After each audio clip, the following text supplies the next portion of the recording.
Good morning and welcome to Political Insight on Vos Tv, where we get to talk about political matters, socio-economic matters, and generally issues that affect us. My name is Dan Nessie Isimeka. Good to have you with us here on the program again.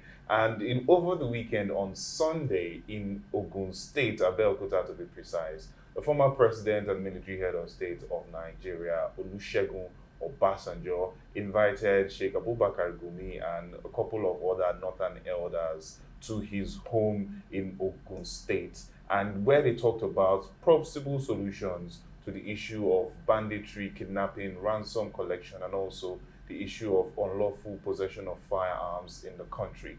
And amongst the solutions preferred by these men was the fact that a special court should be created to try issues relating to banditry, kidnapping, ransom collection, and also possession of unlawful firearms in Nigeria. This caused a lot of conversation across the country between the last 24 to 48 hours, and we've had a lot of people comment on this, and that's the reason why we're talking about it this morning on VOS TV Political Insight. Joining us today in the studio is a legal practitioner and social commentator, Barrister Odiase Osawoyin. Good morning, Osawoyin. Good morning. You're welcome to Political Insight on VOS TV. Thank you for having me here. Now, we invited you based on this issue now, a special court to try this issue of banditry, which is currently something that is ravaging the country. The security situation is nothing to write home about. And the former president, along with some northern elders, have profiled some solution, amongst which is creating of a special court to try issues of this nature. Now let's start from the beginning first. A special court. How are special courts created, and why are they created? Well, first let's start with the Nigerian Constitution. Okay. The Constitution provides for the creation of special tribunals. They have the same powers with the Superior Court of Records. They have coordinate jurisdiction to try matters that come before them. Now, discussing Gumi's visit to Obasanjo, we must add politics to it. Number one, why the visit to the former military head of state? Because without having a special tribunal to tackle cases of kidnapping, it's like whenever any bandit is arrested, he is brought to court like every other criminal. Mm-hmm. And then we're not just tackling any other form of crime now. I mean, yes, there are other crimes prevalent in society today, but right now it is the issue of banditry. It was last year, I think they entered Zamfara, kidnapped about 317 girls. Even last week, about 39 students. Earlier this year. Earlier this year.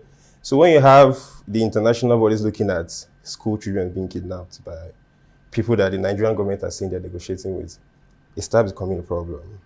So we've had in the past special tribunals to tackle even kidnappings. Yeah, they've been special tribunals to tackle kidnapping. I remember when Oshomole even passed this Edo State kidnapping prohibition bill. Yes. He also told the Edo State people that he was going to start up a special tribunal.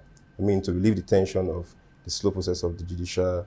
But Barrister Osawoyin, here's the thing now. Has there been any reports within the judicial system that bandits have been arrested and brought before the regular courts and justice was being delayed? Thank you for that question. Because one thing to come out and say, let's create a special court or a special tribunal. But even with what we have on ground now, we've not heard of one arrest. Or, say about 20 bandits have been arraigned before maybe an area customary court or a magistrate court or a high court. We've not heard, since this issue of banditry started, we've never heard anything like that. We've not heard of arrests being made. We've not heard of any form of prosecution. The Attorney General of the nation is quiet about it. Obviously, we don't even know where our president is. Nobody has done anything about this thing. We've not heard of a single arrest. So what changes when there's a special court? What's the special magic about it? It's like you're just saying, okay, is it when we create the special court we're going to start making arrests? It's not like the federal government don't know that these people exist. They dialogue with them, they speak to them. In fact, the last, the boys that negotiation and paid ransom. to release these boys. It's not like the Nigerian government don't know these people.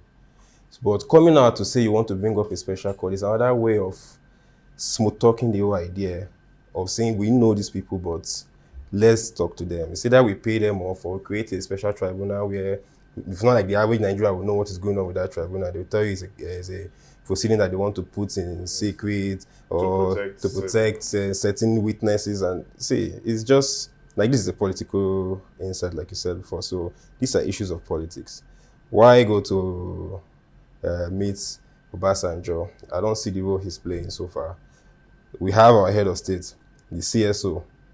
Nobody's going to meet him to discuss about the president currently, as at the time of this meeting, was not in the country, but probably I think at the end of the meeting, Abubakar Gumi also extended the invitation to Obasanjo to come to Kaduna at a later point to also conclude on discussions like this. So probably by then, maybe the president will be around and he would have something to say about it. Hopefully.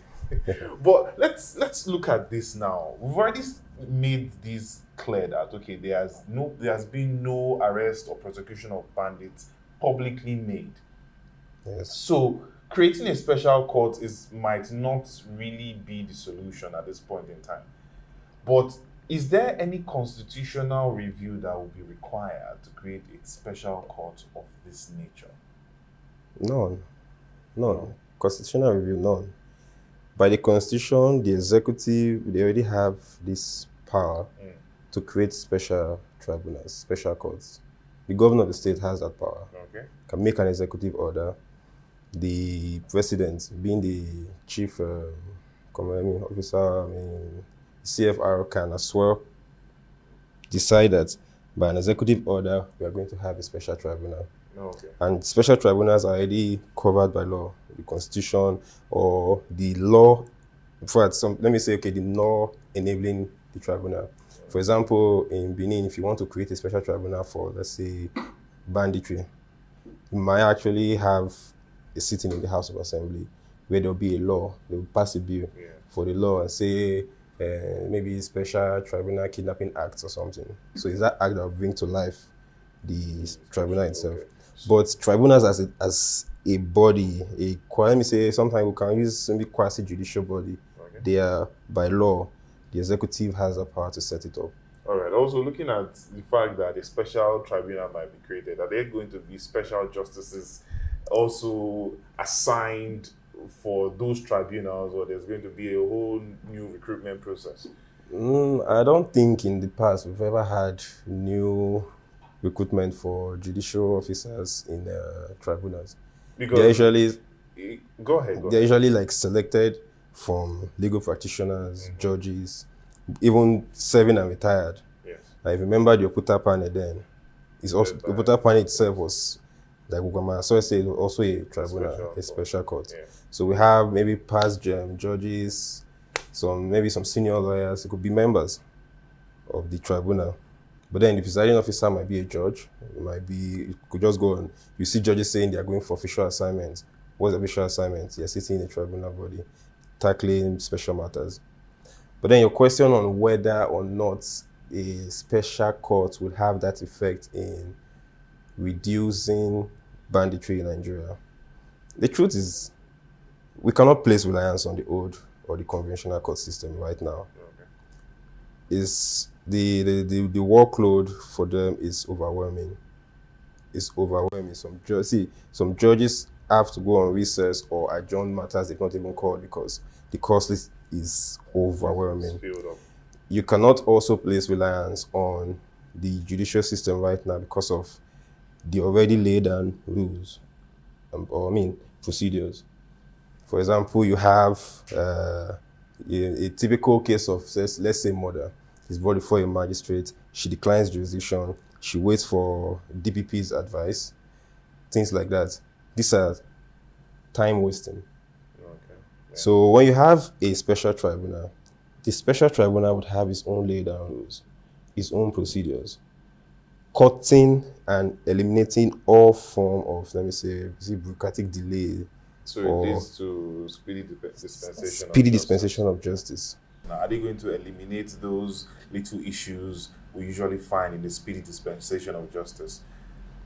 Well, the idea that it's a special court, is a special tribunal, it means it can pick and choose the procedure it wants to adopt in handling its own proceedings.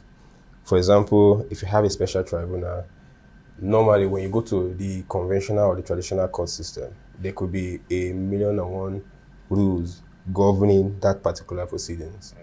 You could have the High Court rules, you could have the ACJA, you could have the CPC, for everything. You have to take cognizance of all of them when doing just one single case. But when you have the special tribunal, they can pick and say, okay, any matter that is happening in the north, the penal code applies. That's basic.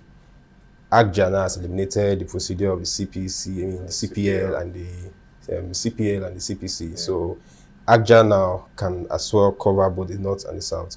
Then the tribunal can decide to pick a particular procedure. Say, for example, kidnapping. It can even form its own or come up with its own procedure, its own rules. Once a matter is brought, this is how long, 5 days, 2 days, service here, service there. Like, before you know anything, a case like kidnapping can be dispensed with in, let me say, a month or two.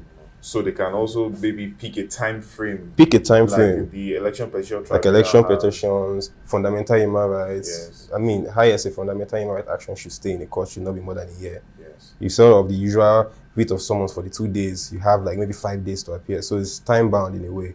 Election matters, regardless of whatever you do, 180 days you should be done with it. Yes. So a special tribunal too can come up with its own, you know, because it's sui generis in nature, it's peculiar to its own environment. So this is how we are going to handle this matter. This is how we are going to go about it. We are going to eliminate this procedure. We are going to eliminate this year. Oh, we have to do 10 days service, because the traditional court system, for example, if you don't serve me, there's no, I mean, the court has no jurisdiction. The lawyer can come to court tomorrow and say, oh, it wasn't served though.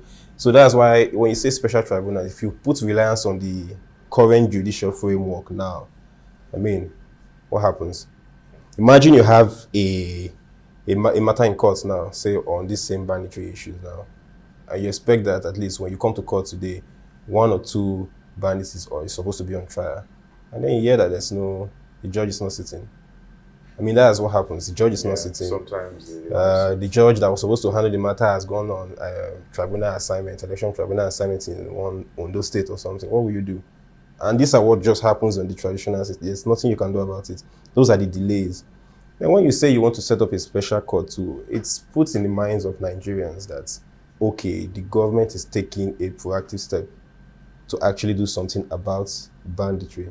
Because they use the word bandits is more or less, it connotes a sweeter term of crime. But then, who are bandits? These are criminals, these are kidnappers, murderers. In fact, there's no form of, in fact, they are akin to Boko Haram. As it stands, they're terrorists. Because anybody, any group that affects or tries to disturb the government of the day might as well be charged for treason. By the constitution, no group should have to tackle power with the federal government. And that is what they are doing now. So when you have a special court, a special tribunal, it makes everybody believe that, okay, we are not going to actually go through the old or the normal judicial system. But then again, I have to now think about it. How many tribunals are we going to keep having? We have EFCC, we have ICPC, we have how many? Well, there are so many bodies there, but then when you say you want to make a special tribunal, you're rendering those bodies useless. That's the truth. It's like they're not, you can't use them to tackle the current menace that is happening in society. You don't want to create a special tribunal.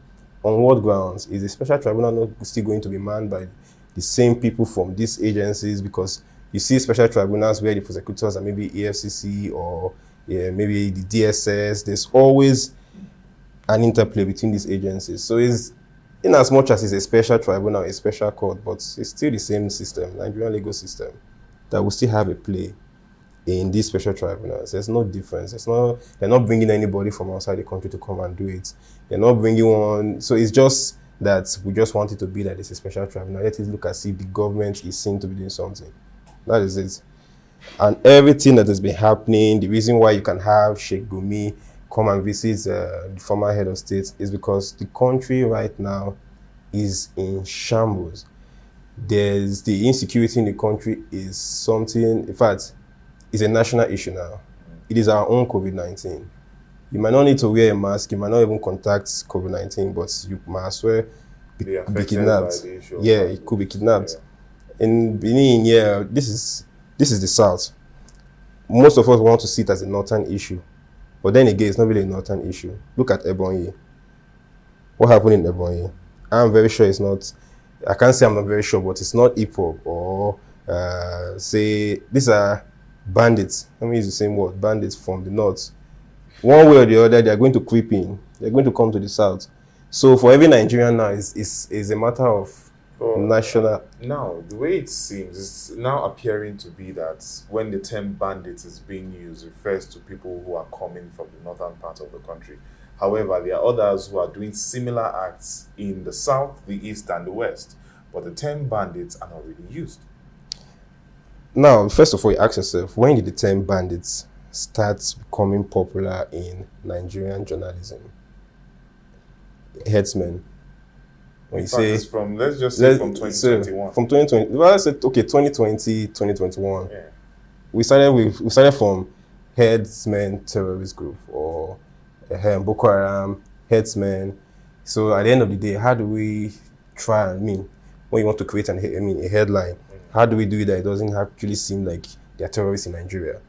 Because the media keeps saying the headsmen are terrorist group, they're terrorist group. So why don't we just start using the words bandits? And so when you think about the fact that headsmen started this whole kidnapping, Fulanis having issues with host communities, farmers, you tend to realize that the word bandits is a drawdown from the term headsmen. So it's a northern issue because bandits is as similar to the headsmen, and the headsmen is a northern issue.